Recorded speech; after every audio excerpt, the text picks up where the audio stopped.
Assalamualaikum anak-anakku semuanya. Hari ini di kelas fisika akan kita bahas gerak lurus dan gerak melingkar. Setelah mengikuti proses pembelajaran online ini, kalian diharapkan mampu membedakan, mengidentifikasi, dan menganalisis gerak lurus dan melingkar pada kehidupan sehari-hari dengan cermat.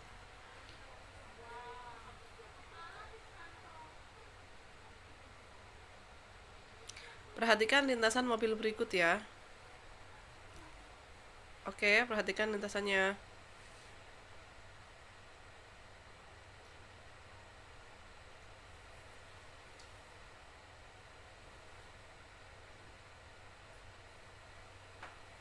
Perhatikan pula lintasan pada peristiwa buah jatuh dari pohonnya di sampingnya. Ya, dari atas ke bawah ada lintasan lurus. Benda dikatakan bergerak jika mengalami perpindahan terhadap acuan dari atas ke bawah tadi ya, dari atas ke bawah. Perpindahan adalah perbedaan kedudukan. Yang tadinya di atas jadi ke bawah. Ada jarak. Jarak adalah lintasan yang ditempuh oleh benda.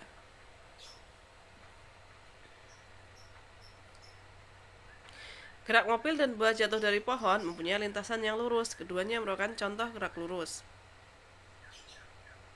Gerak lurus dibagi menjadi GLB dan GLBB. GLB gerak lurus beraturan, GLBB gerak lurus berubah beraturan.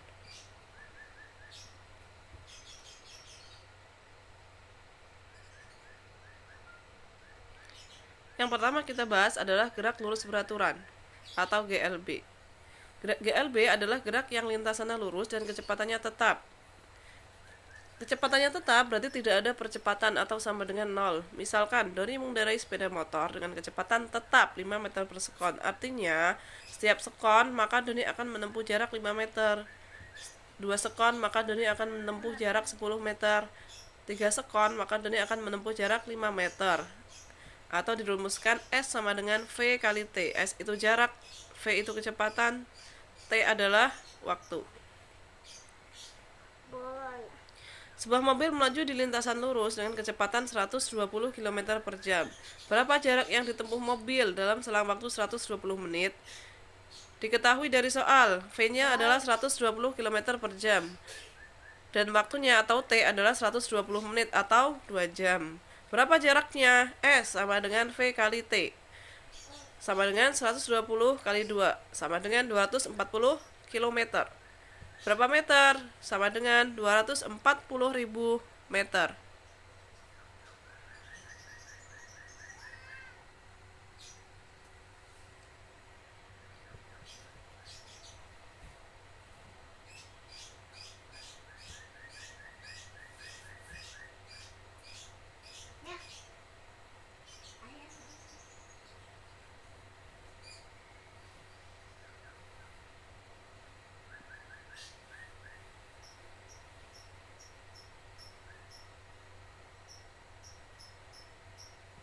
Yang kedua adalah GLBB.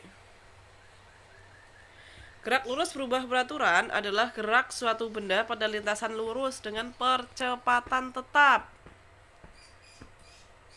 Hal ini berbeda dengan gerak lurus beraturan, di mana GLB tidak ada perubahan kecepatan benda. Jadi pada GLBB, kecepatan benda berubah beraturan. Perhatikan gerak mobil berikut.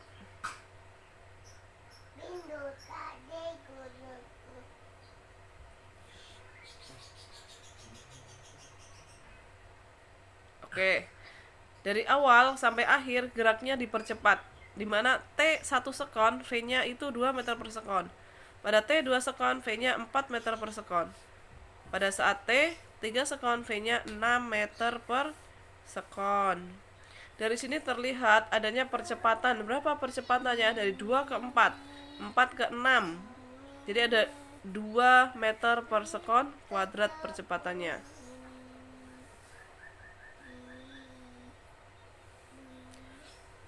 Oke, perhatikan. Yang kuning. Ayah, kakak yang kuning. Oke, mobil mana yang mengalami percepatan? Yang mengalami percepatan adalah mobil merah dan hijau. Terlihat gerakannya dipercepat. Pada gerak mobil biru dan kuning mengalami gerak lurus beraturan, artinya kecepatannya tetap.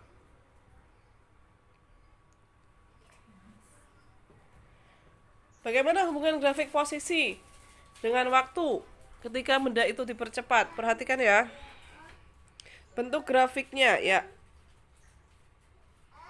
Pada benda yang dipercepat, jarak dapat ditempuh setiap detik mengalami peningkatan.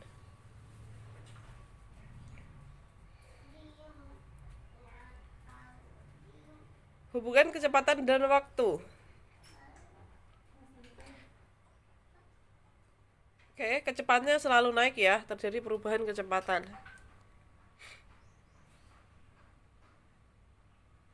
Yang X adalah waktu, yang Y adalah kecepatan. Percepatannya gimana?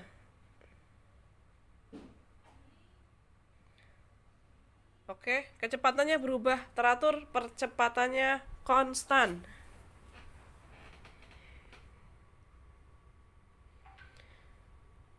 Bu, bagaimana jika benda itu mengalami perlambatan? Ya, perlambatan pada hakikatnya sama dengan percepatan, hanya saja perlambatan di sini dinilaikan dengan negatif. Di mana ketika mengalami perlambatan, kecepatan akhir benda adalah 0 atau berhenti.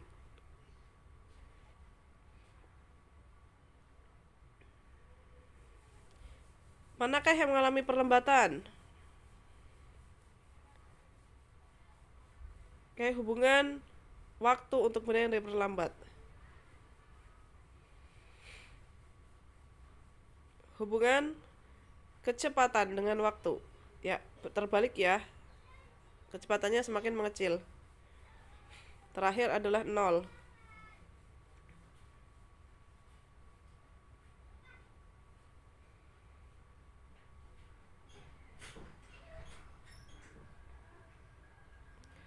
Oke, persamaan pada GLB. Percepatan adalah perubahan kecepatan terhadap waktu. Perubahan kecepatan adalah delta V, perubahan waktu adalah delta T. Delta itu adalah selisih V akhir dikurangi V awal per T selang waktu.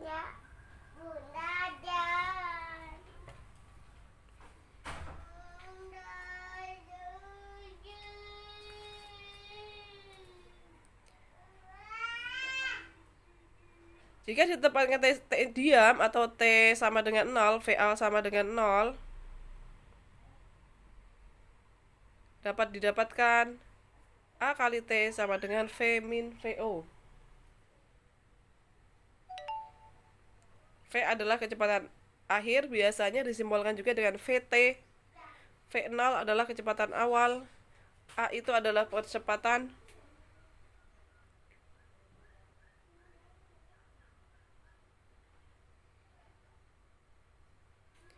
T-nya adalah waktu.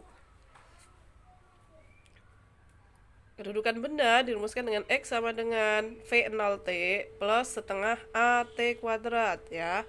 X sama dengan V0T plus setengah AT kuadrat. X ini ada yang menyimbolkan Y untuk ketinggian atau H ya. Kalau dipraktekkan maka bentuk di tiker timernya seperti di bawah. Kalau kecepatan konstan berarti jarak antara titik-titik itu sama.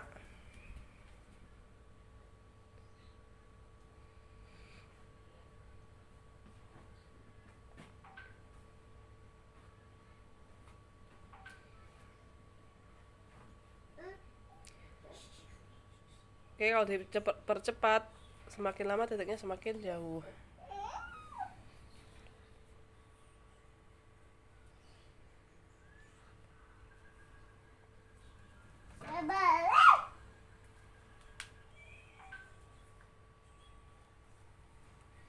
Ya, gerak jatuh bebas ini adalah salah satu contoh gerak lurus berubah beraturan, jadi jangan bingung ya. Prinsipnya bermacu pada gerak GLBB.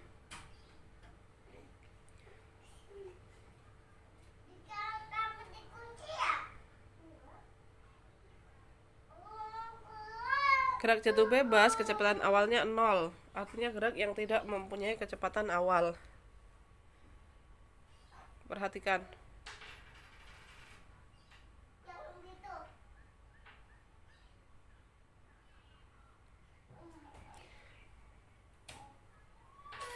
Karena ke bawah maka dia akan terpengaruh pada percepatan gravitasi yang senilai 9,8 meter per sekon kuadrat atau dibulatkan 10 meter per sekon kuadrat. Perhatikan. Oke. Ya, semakin ke bawah adalah semakin dipercepat searah dengan percepatan gravitasi bumi. Sehingga percepatan yang dipakai adalah percepatan gravitasi bumi. Berapa besar peningkatan kecepatannya? Karena dia terpengaruh oleh gravitasi bumi, maka kecepatannya akan bertambah kurang lebih sebesar 10 meter per sekon dalam setiap detiknya ya.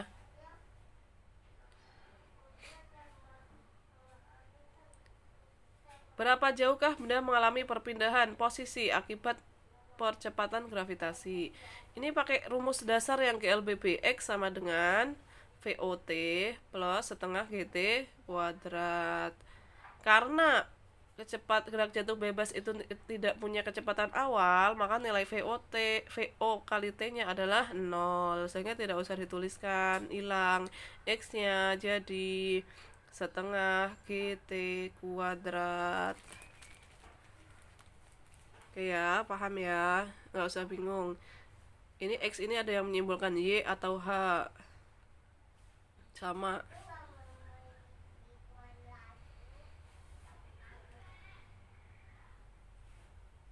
Gerak vertikal ke atas adalah ketika kita melempar bola ke atas, maka dia mempunyai kecepatan awal ketika kita melempar. Pada titik tertinggi dia akan berhenti atau kecepatannya 0, sehingga VT-nya itu 0 dan dia akan kembali turun ke bawah.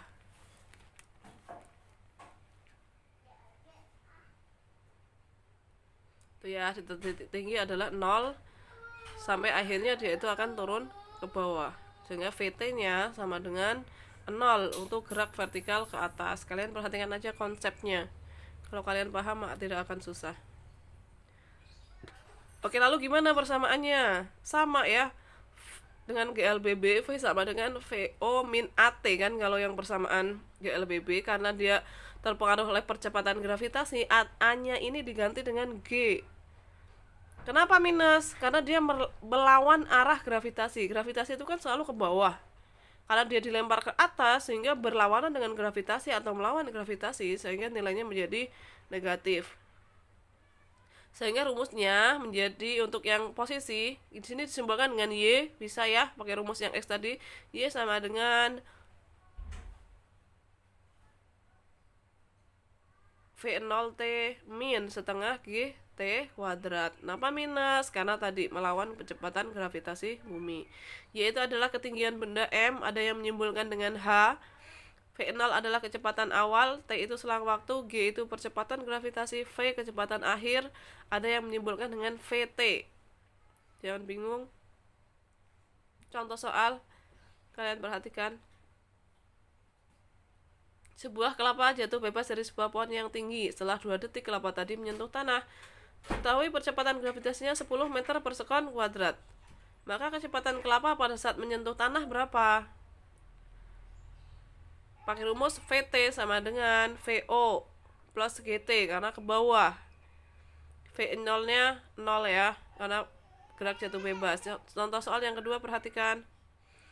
Bola tenis vertikal ke atas, kecepatannya 20 meter per sekon, G nya 10 meter per sekon. Berapa tinggi maksimumnya? H ya, Y atau Y. Ke atas berarti melawan gravitasi. Kita mencari waktunya dulu, berapa waktu yang diperlukan. Pakai rumus VT sama dengan VO min GT. VT nya ingat, vertikal ke atas sama dengan 0. Ketemu T2, masukkan persamaan X sama dengan VOT min setengah GT kuadrat. Ketemu 20 meter. Oke, terima kasih telah menyaksikan.